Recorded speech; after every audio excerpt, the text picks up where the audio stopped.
আমি কি আগাবো না চিন্তা করতেছি, আবার দেখলাম পরে ওই তাবলিগের একটা ছেলে করে পাল্টাই দিচ্ছে। এই চা সবাই দেখতেছেন কিনা?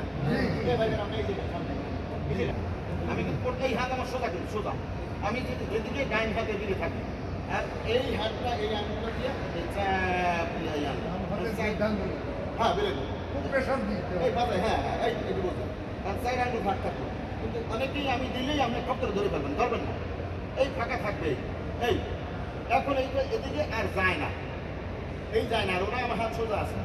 এখন আপনি এদিকে চান, এই দেখেন আমার এদিক টাইট আছে, এই বুড়ো আঙুল দোকান আছে, এই আঙুলটা এই চার আঙুলে চাইবে দেবো, এই দেখেন এই বুড়ো আঙুলের কাজ শেষ, চার আঙুলের কাজ শুরু। এই আঙুল পেটের সাথে চাইটা নিয়ে আসলাম, এই তিনটা ভাগ হয়েছে, তিনটা পার্ট একসাথে, এই একেবারে সুন্দর শিখে ফেলবেন।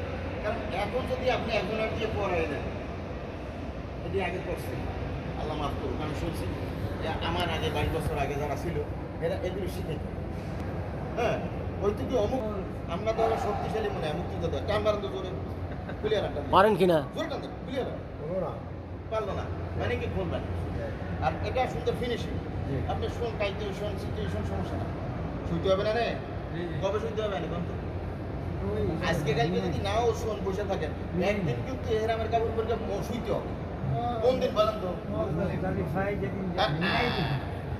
হলো গায়ে সোজা চাদর গায়ে, এই আচ্ছা আমি যে কথাগুলো বলতেছি যদি এটা আপনি জানেন বা কেতাবে বাইরে থাকেন বা এজেন্সি শিখে থাকে, তা যা যা জানে সেটা চলে যান।